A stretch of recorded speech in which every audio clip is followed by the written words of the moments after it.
a fork into someone's chest. He throws a saw blade at someone that slices the top of their head off, and then gets a machete and fucking hacks a guy's arm off. Pretty cool place. If you're a Martian or a vampire.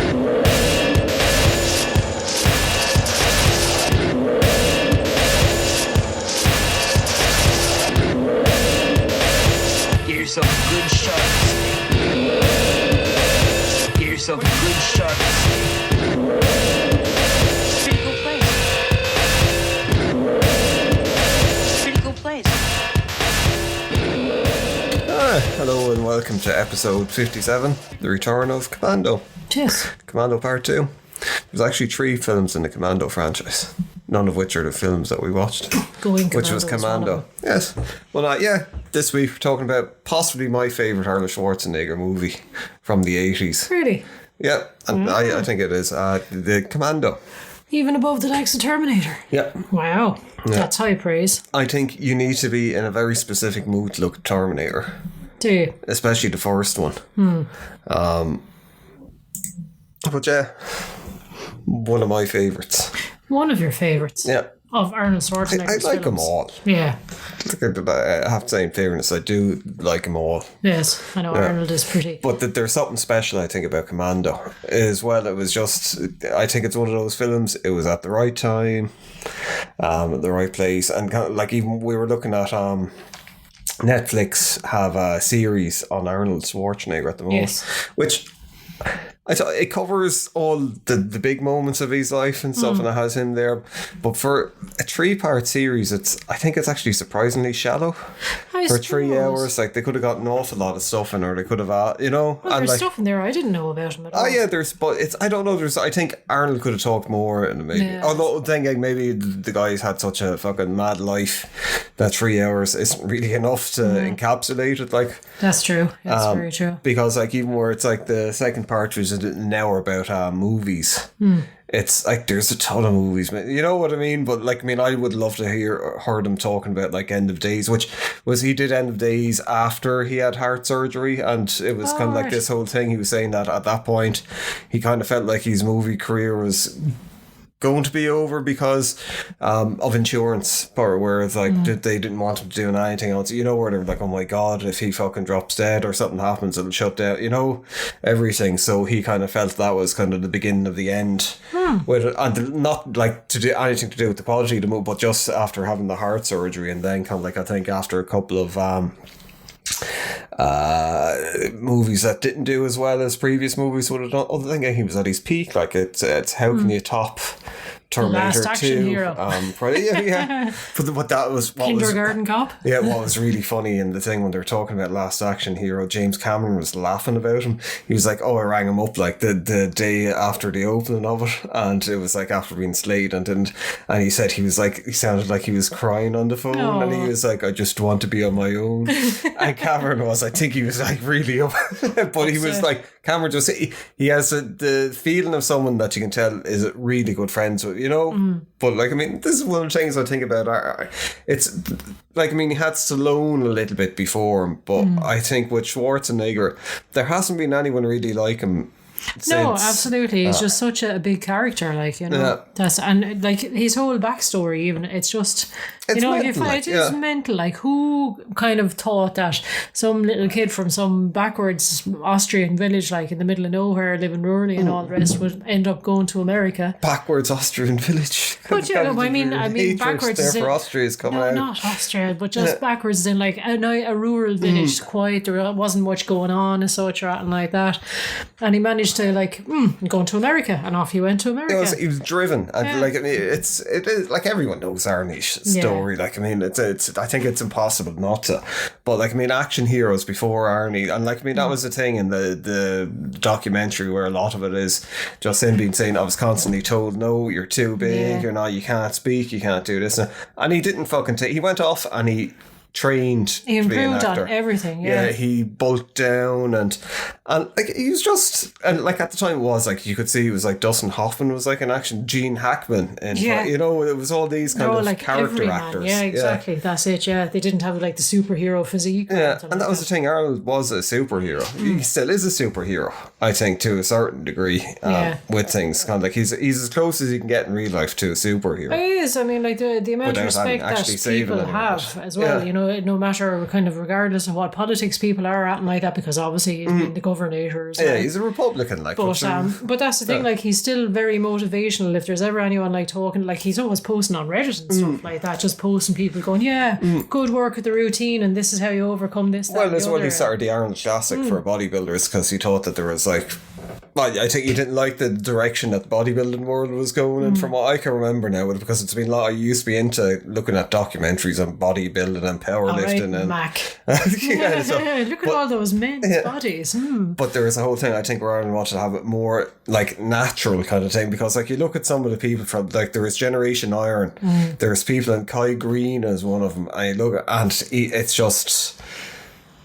It's just ridiculous. Like like these guys are just fucking. They are literally just bags of muscle, kind of like, you know, stacked on top of each other. Where it's muscles have muscles. Yeah, you know, where it's all steroids. Like, I mean, obviously they have to do the work as well. Like on top. You can't just like take some steroids and suddenly look rippling muscles. But it's like they don't look like bodybuilders did in the 80s. Kind of a thing. But like, you know, so he started on. He's very instrumental. In things like that and helping people and stuff, you know, with it, as we were saying.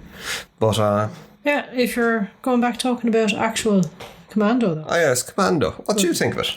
I really enjoy Commando, and it's just as I said, just a stereotypical like peak 80s film.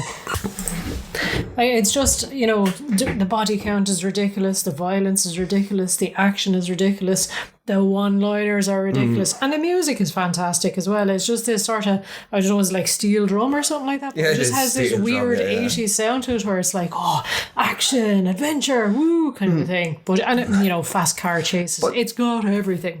I think it's one of the things that, like, I mean, a lot of, there was like, action movies are always serious, and even say Rambo that would have been out. Like Rambo was like the first Rambo, First Blood is fairly kind of like politicized film. It's about kind of like, you know, how people were treated when they came back from Vietnam and stuff, and it's based on a famous book as well. So it's not like it's this dumb action movie.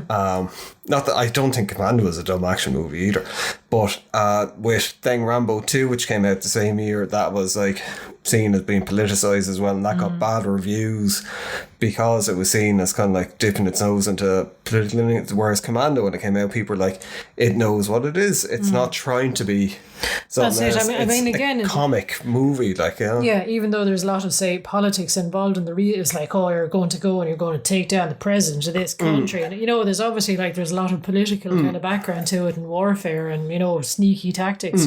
But yet you're just like, it's just okay, they're just making him do something he doesn't want to do, and this is the level he's at because he has to save his But it's about a killing machine. It's not about whether there's no morality to it. There's no, you know, trying to look at it. It's just that he's trying to save it's a simple fucking film. It's a high concept movie. It is, yeah. Daughter gets kidnapped. I need to save my daughter within 11 hours. Yeah. And like, I mean, the thing that we found when we were looking at it, I was just looking up on IMDb for kind of like, say, trivia stuff on it. And they, you know, they have the whole thing about kind of bloopers or things in it.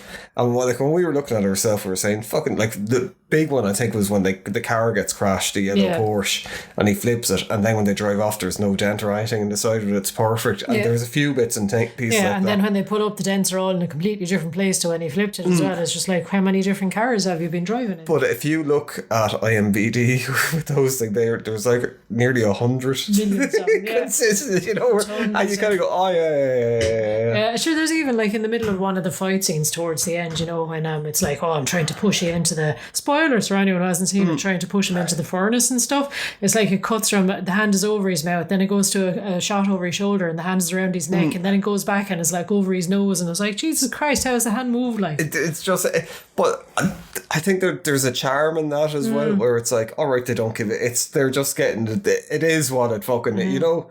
It's like if a movie came out like that now, I'm sure people. Although I think maybe a movie like that now is what people need. Yeah. Like just like I know there's plenty of dumb action movies, but you need someone like Arnold. That's it. You need to have that charm there, because it was just the way he was delivering the one-liners, and just him just being a man mountain, just sort of slapping around kind of a thing. It's just so cool, even from the start, like the whole intro where he's like with the daughter and they're feeding a deer. Yeah, that's what I know. It's just like, oh, look how good of a father he is, and they're out fishing. They're like, oh, and the ice cream, he's getting like the ice cream dabbed onto his nose, and he's like, oh. Yeah, that's what I was saying. If you take a still of that particular thing, it'd be on like, gay porn website or something like that. I was like, there's creep on his There's one bit, it always stuck with me mind. It said there's a bit where he's in a swimming pool with her and she's on his shoulders, and he kind of throws her into the water, and it's like he could have ripped her arms off, like the force of that, and he's like, and she looks genuinely kind of terrified. That's it. She's fucking breaking the water surface tensions, probably after like giving her a fucking rash or something on her face. But it's just like, you're kind of like, fuck it. And like, I mean, he did a lot of his own stunts in this as well, apparently, because they couldn't get people to match. Now there's bits of where it's clearly not him, it's where a there's dummy or something, or whatever, the swinging, where he's fighting it in the shopping mall, and he swings over on top of the elevator, and it's like quite obviously it's like a totally different sized person. But that was why he ended up having to do a lot of his stunts, is because they couldn't get anyone like to match to body double him, because it was like, well, clearly that stuntman is not as big as he is. Like. And according to, I don't know, there's Joe Blow, it's a YouTube channel, like a Joe Blow Movies. I think it's Joe Blow, I think that's it. But look at those every now and again for kind of like movie facts, or he just does retrospectives on it, and he was saying that like Arnold got hurt in the making of, like when he was doing it, he dislocated his shoulder and he got fucked up a few times with it, because he was, but it's and as well, when they were making the movie, they kept ramping things up, because they were like, oh, let's make it more kind of, he's so big, instead of having originally apparently it was like, say that they'd only have like 2 or 3 people on screen, and then it was like, nah, fuck it, have them like fight 50 people. Yeah, have them mow down like fucking a whole army with a machine gun or whatever, But like the people actually behind the movie, it's a high caliber with it, like Stephen D'Souza, who wrote it. Like he did The Running Man, Die Hard, and Die Hard 2, and Street Fighter, which we talked about before, where like, and he ended up getting into a position where he directed Street Fighter, and I think after that his career really slowed down. He did Judge Dredd as well, which had Stallone in it, which we're probably going to be talking about very, very soon. But like, I mean, it's someone with like, high quality, and then the director Mark Lester, well, he did Firestarter before. Yeah, so he wasn't like, fucking anything to set the world on fire. So this is probably his biggest possibly actually movie. And one thing I was surprised about, because it came up as one of the writers was Joseph Loeb the third, I think, on it, and I was like, that's not the comic Jeff book guy. Loeb. And it fucking is. It's Jeff Loeb who would have wrote Batman The Long Halloween. With stuff, and of course he went on like I think he was in charge of, well, he did all the blue variations and all that, the coloured variations over at Marvel, and like anyone who's into comics will know Jeff Loeb. It's like fucking massive, and like, I mean, his movie career is after going even bigger. Like he ended up going over with Marvel, helping them kind of roll out a lot of the bigger things. But it's, that he was one of the writers on Commando. You kind of go, I don't know. It is. It's bananas, like when you look back at it like that, because Commando, it was kind of seen as a bit of a throwaway action. It's like, how many people can I kill, and how many inventive ways can we like slash someone's fucking arm off? But when you actually You know, get past the kind of the schmaltzy bit of it, where it's like, oh, daddy, come and save me, kind of, you know, it's just like, oh, little girl in peril and all the rest, but the action is fucking brilliant. Yeah, the action is the amazing. villains are absolutely psychotic. They're written to be so hateable and dislikable and absolutely no redeeming characteristics. They're all just horrible dicks. Well, that's the thing with like Bennett. It was like Vernon Wells, who would be better known as like the Mohawk guy from Mad Max, and he's been in, like, if you just look up his filmography, he's been in a fucking horrendous amount of things as well. And a lot of the times you kind of look at him and kind of, he seems familiar, but you don't. You're not sure from where, like. Yeah. But like, I mean, his whole thing with, like, people were saying he was like a fucking a Freddie Mercury kind of throwaway villain. It was very weird choice of outfit as well. His whole thing, there was like a making of thing or kind of interviews with him, and his whole thing, and it's all over any of the things that you read about, was that he viewed that Bennett was in love with Matrix and he wanted to get, but he's just so kind of, he was an arch villain, like, hammy, like, but it works. It's so funny. He's like nearly a bumbling idiot. Yeah, and kind of a mix with almost a Joker type style, where he's like madly cackling and stuff. You know, he's like virgin on madness kind of a thing. But the last fight when they're doing it, and like they're knocking the shit out of each other, and then he gets knocked into, like, I don't know why, there's like in a furnace room, there's this like electric thing up against electrified a wire fence, and he gets like electric, and he's just like, and then he just carries on as if nothing. Yeah, he's like, technically he should be fried alive and dead, and he's screaming his face off getting electrocuted, and then he stepped away, I don't know, but stepped away, and then he's like, yeah, swing another punch, I'm fine again. And it was fucking hilarious. Like, I mean, it's a great fight, and it goes to show as well, apparently they needed to have that wasn't the original, kind of their original fight scene was going to be this big chase and boats and kind of a fight on the beach, but they ran out of money, so they were like, you two guys hammered the shit out of so they filmed it on like the film studio a lot. And it works really well. Like, I think it works really, really well. And then the whole thing with kind of fucking the pipe being thrown through, and it's like, it doesn't make any sense either, because there's no steam thing behind it, and they have their steam billowing out of them. Pouring it, and it's like, hey, let off some steam. But I think this was the start of the one-liners as well.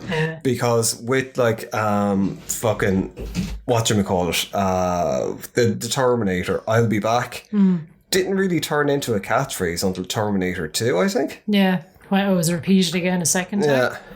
So I really think that Commando might have laid down the 80s one-liners, or started it off. Like, I mean, there was a ton of things ripped, like even the montage with him gearing up as well. Yeah, I mean, that's such a trope nowadays. Like, it's like to have a montage. But there was and like when you're in the documentary thing with Arnold, he was talking about, like, anyone that was around the 80s would have known it was well kind of documented about like the rivalry between him and Stallone. But at the time you kind of thought, it's just maybe just to sell more movies, which I'm sure part of it was, but apparently they fucking hated each other. So kind of like Stallone looked at Commando as a rip-off of Rambo, but the difference that they kind of saw between it was in Stallone's kind of things, because I think Stallone always thought himself as more of an actor, and because of where he played the underdog, or these people that was kind of like, he wasn't like invincible. Yeah, there's always this emotional undercurrent as well. Yeah. Whereas kind of like, with Schwarzenegger, he was just like an unstoppable machine. Larger than like, life. Which I think there's room for both kind of things. Obviously there was. But so there was a whole thing where like between them, kind of like Stallone or Schwarzenegger would see films that he was after doing, saying, we're going to have a higher body count and we're going to do this, and we're to try and he's used a handgun, so I'm going to use a rifle. Well, he's used a rifle, I'm going to use an AK-47. But I think that was going back to his bodybuilding things, because if anyone who's seen Pumping Iron, it's fucking hilarious with it. Like, I think it was after Schwarzenegger had retired that he ended up actually going back doing the documentary. Retired from bodybuilding.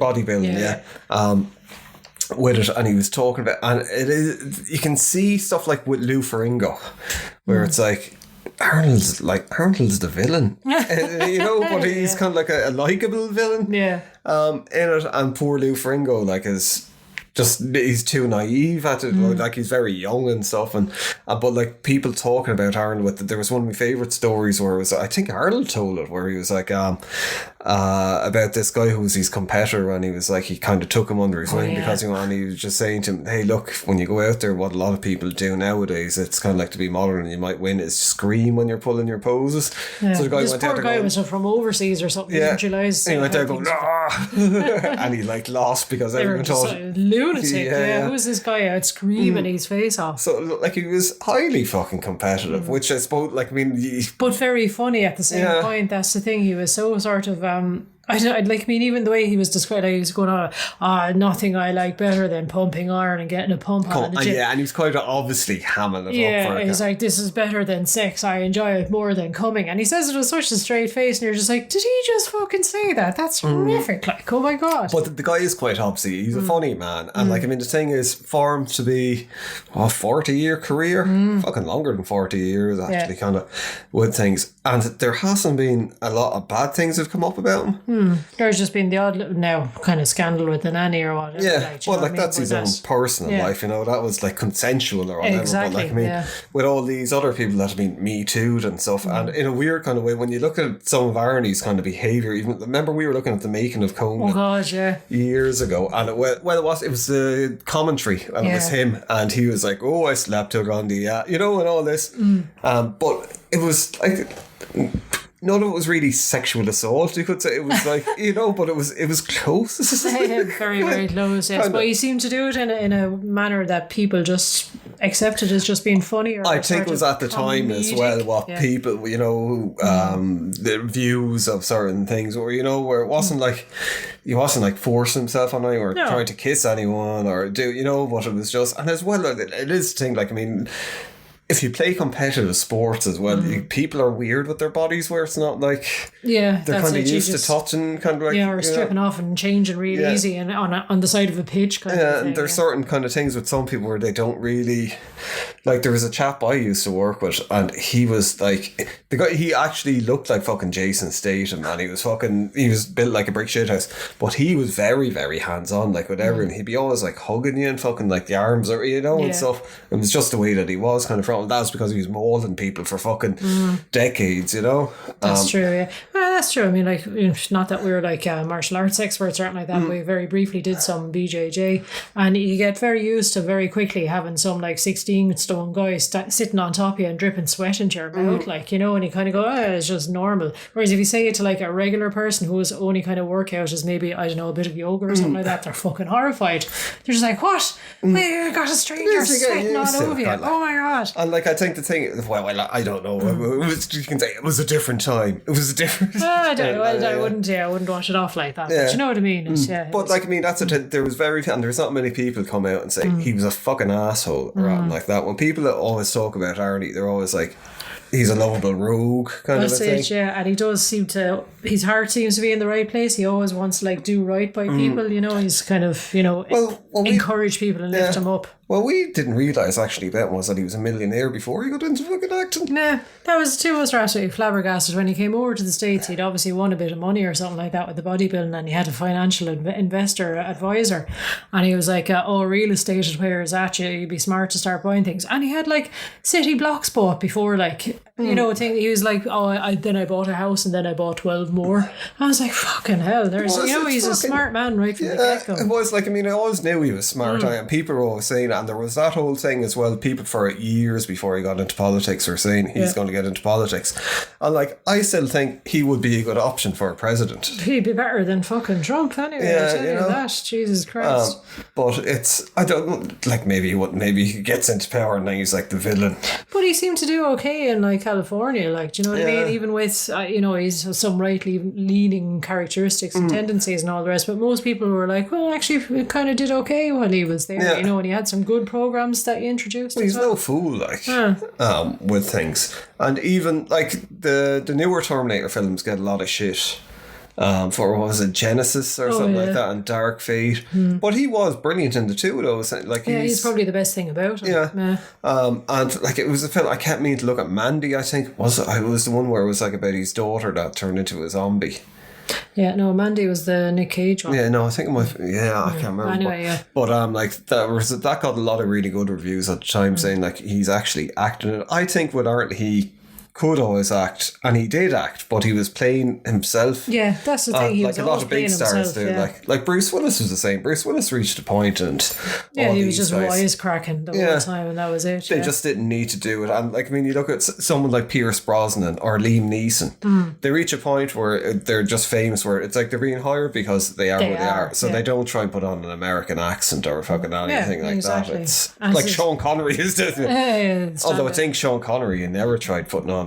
No, he was just like, couldn't be bothered. Couldn't be arsed. Like when he was in Highlander, where he was like fucking Spanish. Oh yeah, and it's like kinda, Spanish with a really weird accent. Yeah, then. where he had a Scottish accent, and then Christopher Lambert, who was meant to be from Scotland, had a French accent. It was just like, what the fuck is going on here? Yeah. Like, but that's the thing. I mean, people go to see an Arnold Schwarzenegger film to have him deliver the one-liners, the Arnie style, and have his own particular accent. Have you heard him talking like with a very neutralized American accent? You'd be just like, who is that? And who is overdubbing his voice? That was before he got big. That's what a lot of people were saying to me. No one will understand you. No, we can't do this. Like there was a whole thing with Dino De Laurentiis where he talked in the documentary about meeting him, and he said the first thing he said to him when he saw him was like, "What's a little guy like you doing with such a big desk?" And Dino was, "Get out! You'll never be a star in this place." Whereas and again with the accent thing, he was like, "Oh, your accent, you speak with an accent," and Schwarzenegger was like, "So do you."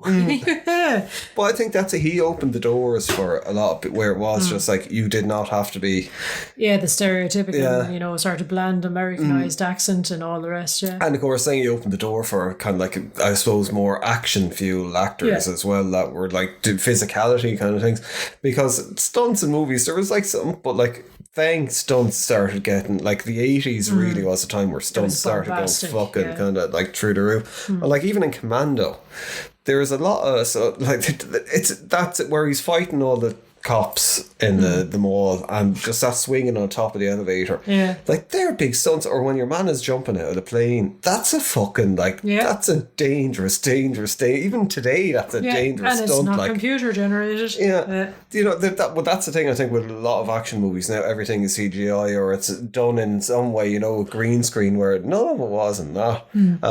I think, because I'll forget about it, my favourite scene, and it's cut out of, there's a director's cut which just has 30 seconds extra on it, or about a minute extra on it, which is this scene in the garden shed, which was always my favourite, because it gets to the finale and he's going in and he's like shooting hundreds of people and like he's barely getting a scratch, and it's nearly like the A-Team where he's throwing grenades and fucking people are blown up.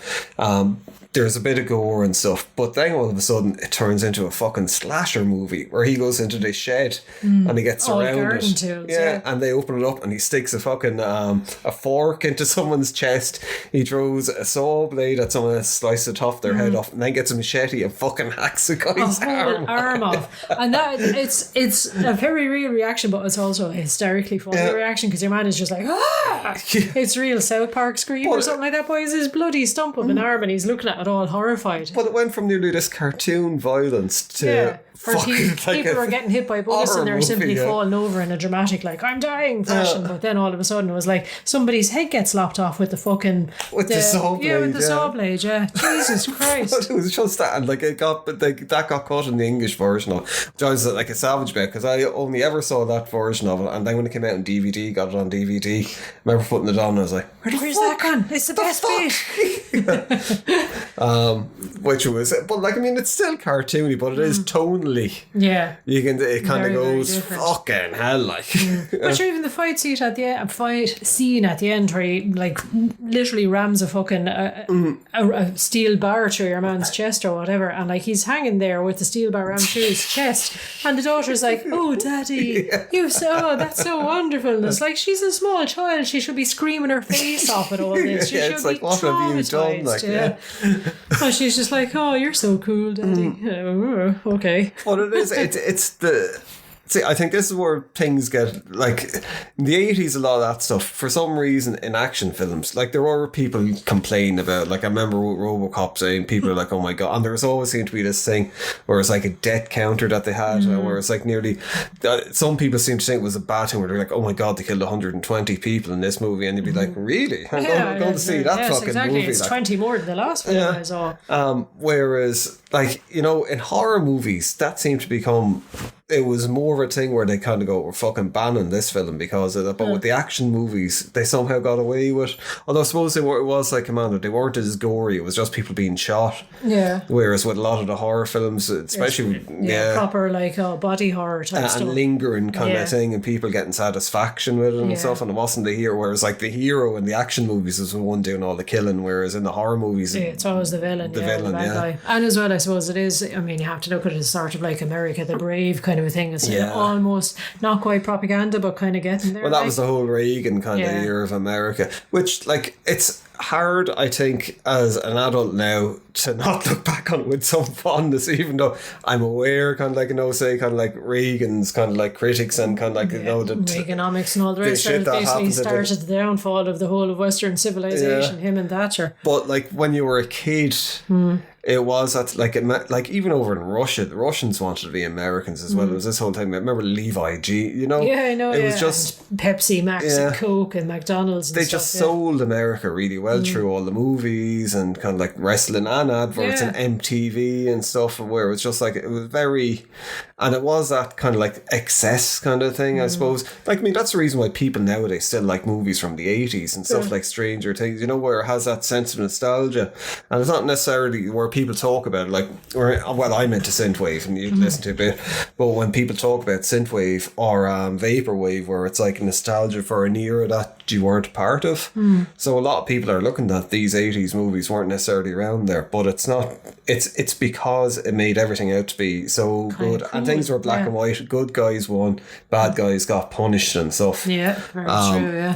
So it was more it was portrayed as being more innocent things, or even like it was far from it.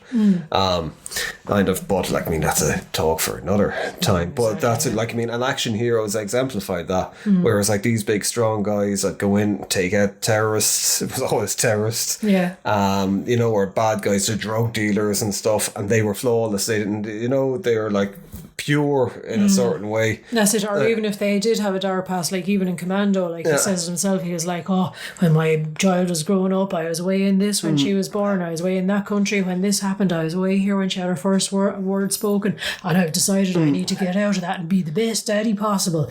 And you kind of go, oh, there's a good man. Fair play to him, like, you know. So even though he's had the shady past, he's like, no, he's cleaned his act up now. Well, I think it was this whole thing with 80s action movies with that, where it was like, they might be these monsters that can kill like bunches of people, but they're on our side. They're our monsters. So it's nearly like having Frankenstein on your fucking side. Like, you know, where you're going like, all right, he might have killed a child, and you know, and he might have done this and that. But he's doing it in the name of America. And, you know, it's the name of the flag and making everything all right. But everything was so pumped up as well, kind of like at that stage as well. I think Arnie was nearly not responsible for it, but like definitely bringing it into movies. But like, you had, then it opened the door for like wrestlers going into it. Like Hulk Hogan was massive, and like how was, like, you know, there was, but it was like even like the team tune. Like, I mean, I can still remember that kind of like, I am a real American thing, you know. Which I wouldn't have been like, I mean, as a kid I wouldn't have been into wrestling like you were at like that, but I was still very much aware of Hulk Hogan, still very much like would have looked at his matches and all the rest,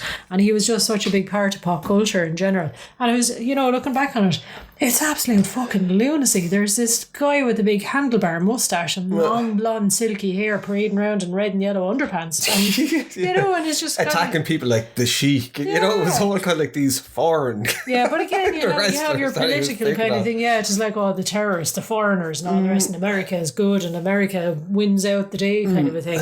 But looking back on it, it's mental, but it made perfect sense. But it was just brilliant entertainment. You know, it was just so over the top. That's where I think like you can go wrong sometimes. There's a very fine line, I think, with films and stuff. But I think some of the more successful, like John Wick, is fucking insane. Yeah. They're all insane. They're way over the top, but people love them for it. Exactly. Whereas if you try to have that more grounded, and it was like and you more kill one or two realistic, people in it, you know, and or if you did it in a very horrible. I know John Wick. There's a lot of gore and violence, but you know what I mean. As you said, there's a difference between, like, say, a slasher film and an action. Well, that's if after he shot someone, they spent 5 minutes watching the person bleed out on the ground, crying for their mother, kind of. Yeah, you know, or like digging the fucking knife around in a wound or something like that.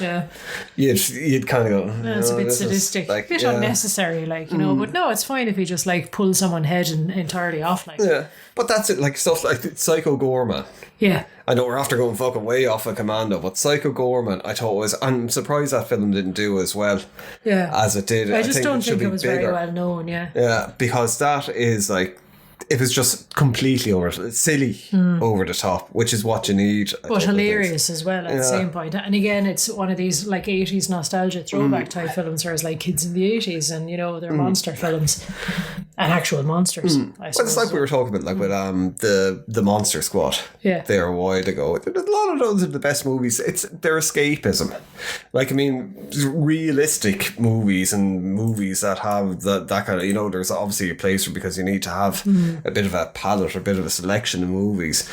But I know, yeah, for a long time, like, I mean, if you don't go to the cinema to feel more depressed or more down, or like, oh God, this is a crushing story of like you know, sort of poor people and poverty and horror and all, you know. You kind of go for escapism. You go, all right, okay, we're going to go to an all-out action, or you're going to go to like a hysterical comedy. It's you go to get away from your like, you don't go to cinema to fucking watch EastEnders or something like that, you know? Like, I mean, the thing is, I think there's something to be said for having heroes that aren't flawed as well, because now every hero is flawed now. Even like, say with Nolan's Dark Knight kind of trilogy, it was brilliant. But like when they started off the fucking third one, and it was like, oh, Bruce Wayne is crippled, his hips are destroyed and his knees are gone and this and that, and you're like, yeah, like, I mean, that's meant to be Batman, but Batman just he does carry on, obviously, but he's still like, oh, me back.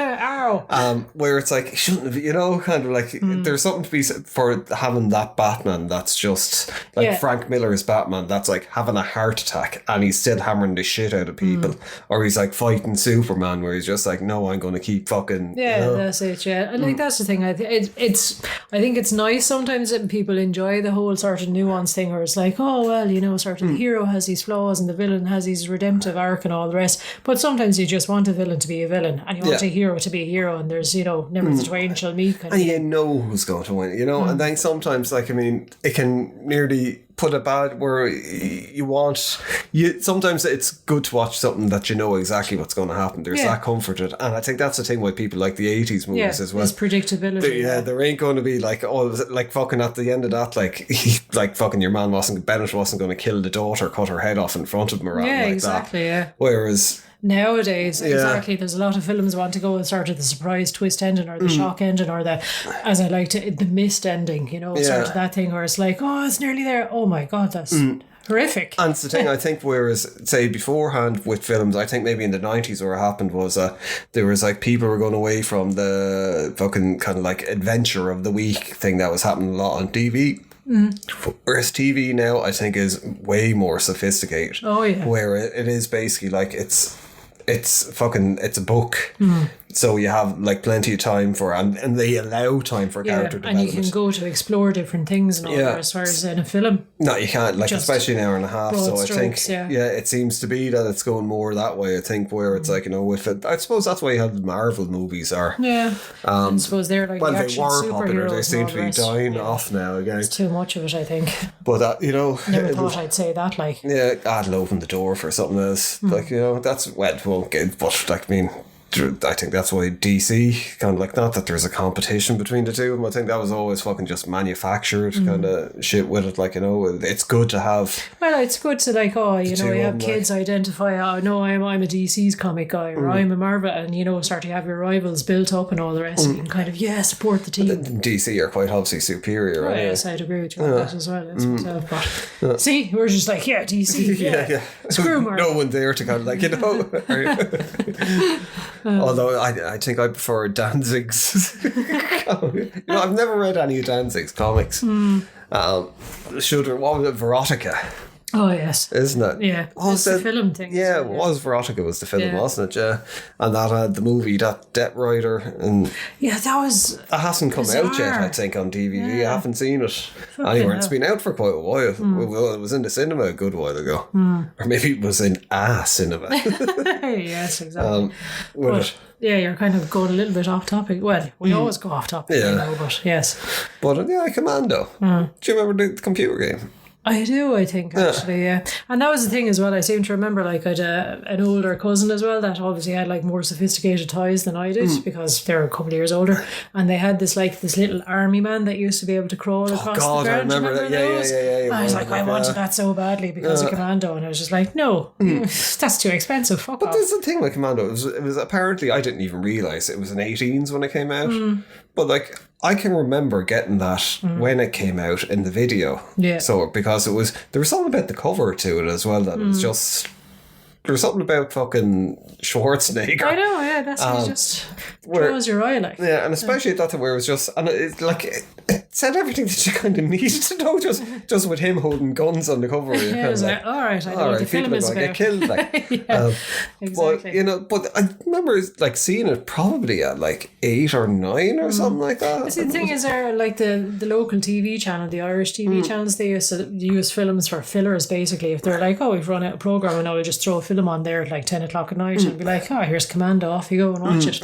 So I think that was how I ended up seeing it quite young as well, because just But that's, on the I telly. never forget, there's Ireland has a couple of their own things, but like, I mean, Irish is obviously like our native language, but like very small portion of the country. Everyone learns it in school, but Yeah, like, but it's not spoken daily as such, yeah. But there's certain parts of the country that do it, so to cater to their needs, there's an actual channel for them in Irish. But they used to get like stuff from HBO a lot, kind of because they didn't have anyone to compete with, so they get it for dirt cheap in Ireland. That's where we would have seen Curb Your Enthusiasm. Yeah, The at Wire. first. Yeah, all The of those, Wire. Yeah. Oz, I remember when Oz was airing over in America, it was airing over here nearly simultaneously as well. But I remember, I think it was like fucking off work one day and it was like 12 o'clock in the day and Cliffhanger was on it. And like in a weekday, and it wasn't edited. Yeah, It was they like, just didn't bother censoring it. Just like, and it was it's just fine. like, what the fuck is going on? It's like there'd be kids watching it at this time. You're like kids and old women. I know. You're like, oh, but it was like zero fucks given. It was, you know. And a lot of times they wouldn't bother. Like, that was what used to really annoy me, was I'd see a film on RTE, which is the Irish channel, and it was the straightforward head film, no swearing, kind of censored or anything like that. And then you'd watch the same one on BBC and they're like, hey, Jughead. Yeah, And it it's was kinda like, always edited. what? Sure, that was the thing with fucking Die Hard. Remember, it was Yippee Chemo Sabe. Chemo Sabe, Yeah. I know, yeah. And it's like, you just ruined the iconic line. Jesus Christ, how are you doing this? And ironically enough, like, Ireland had a very strict a film censor at the time as well. But they're just like, swearing's fine. Off you Yeah. go. Like, it's, you know, and as it should be. I think they were probably very strict, but they were also very lazy, and they didn't That look at it. It was was like it, what I yeah. was saying about Haruko Suki Doji and a lot of those Yeah, they're like, kind of that's things that came cartoon. through. Yeah, they're What like, harm I'm can not it looking be? at that shit. Yeah, just leave it through, it's fine. But that's it, like all the films in RT, you'd be watching it like, I don't know, Christmas Day or something like that, 1 o'clock, and it was just like completely uncensored. It was like, oh, cool, grand. But that was a fine. good thing back in the day as well with them, because if you're going to video stuff off the TV, a lot of times RT was a better option if it was over Christmas, because they wouldn't have any ads Yeah. on it, whereas it was ITV or one of those, you'd fucking pause it every 5 Yeah, minutes or to the try 10 and o'clock record the news would ad. fucking come in the middle of it or something like that, yeah. Yes, I know. Yeah, Commando. That's not much really to say about it. It is what it is. is. It's not like you're sitting here like, say, with a Tarantino movie you can go through, which is great, is that you can go through analysing everything of it. Whereas like with something like Commando, you just go, it's a fun time. It's a good time. It's a fun time. But yeah. that's what movies should be as well. You know, certain movies should be like, I mean, obviously it's an art kind of thing, you know, there's a range, but there should be that thing where you can just go, no, I just want a bit of fun. I just want to put on something for an hour and a half. Yeah, Enjoy sit back, it. enjoy the action. Yeah. Yeah. Watch people get their necks snapped. Yeah. And a hat put on him, and like Weekend at Bernie's then, or something like that. So ignore my friend, he's dead tired. But with Mac Bean and The Simpsons, Yeah, they fucking that was just perfectly pitched, I think, they got him so perfect. But that was, I think, you're big when there's a Simpsons character based off you. Yeah, and literally everyone knows who it is, the minute they open their mouth, and just all the stupid one-liners. But that's part of Arnie's charm. Like, you're watching the film going, when's he going to say something? Go on, fucking roll out. Like, and every film, sort of, Mr. Freeze and all the rest is like, it's that was in the documentary when he was talking. He was like, I had lots of successful films, and then I did Batman, and he was like, he didn't say I'm bad about Batman. He just kind of kept going, glossed over it. Yeah, and it's like, in my head, it's like, does he not know? Kind of. There are people like protecting him. Going, although I have to say, he was probably the best thing in it because he was quite obviously having the fucking ball and hamming it up. Yeah, they all seem to be, but it was just when they brought Bane into it this year, like, oh my god, what the fuck is going on? I thought it was set for Joel Schumacher as well to do, because like, big fan of Lost Boys, obviously, and it was just what a trash pile that turned out to be. Fucking hell. But yes, Commando. I'm going off now to listen to the soundtrack. Just steel drum away. And the soundtrack is brilliant too, although it is just insane. And it's a lot of it's that's the one thing as well. Actually, it does have the repetitive kind of, you have the hook of the music where like something is going to happen, or like, this is not quite a theme song, but it's like, it's almost like they did with Star Wars, where it's kind of like you have the Imperial marches for Darth Vader, and you have different themes for different people, but you have this in that as well, which is unusual for a film of that type. But it does remind me of, this might go over a lot of people's heads, but kind of like, say, if you're using a sampler like the MPC or something like that, and you have the gates off and you play all the samples at once, and it just sounds mental. That's what the soundtrack sounds like. Yeah, they're just like throw everything together. Yeah, I'll just press this button here and I'll have like the fucking laser sounds. Yeah, and then look, the steel drums, and it's just like it's like Ross playing the keyboard. Yes, Friends. Yeah. It's exactly what it is. I'll throw in all my sound effects and bleep bloops and everything. But somehow it works. And I do think, like, just finishing off with the whole thing, that it is a film that doesn't get enough props. It kind of was responsible for changing movies in the 80s. I think it had a big, like, it was like Arnie before that did Terminator and Conan the Barbarian. And like, they were both big hits, but Commando wouldn't have been as big a hit, but I think it did lay down that this is the character that Arnie's going, and he was in a lot of movies like that. Yeah, Predator and all the rest, that was sort of the same type of thing he was doing. And there was a lot of movies kind of copying that thing. So like, people, you could kind of put up the argument that, maybe it was Rambo, and like there was a lot of those canon movies as well in the 80s with Chuck Norris and stuff, but I don't think they weren't but they were like straight to video things. Were Arnie's things, they were international hits. They were like $1 million where they kind of went, all right, get fucking anyone that's big, and we throw them into the kind of that's things. It. And again, he was a big pop culture figure, just like Hulk Hogan. Every kid knew who Arnie was. Like, didn't matter where in the world you were. There was like, I'll be back. Well, Jess, thank you for listening. Hasta la vista, baby. Go off and listen. Yeah, listen to the Commando, the soundtrack as you're fucking crawling through your garden. All it'll be is just like machine gun fire and people going, wah! So, until next time, believe it, don't you?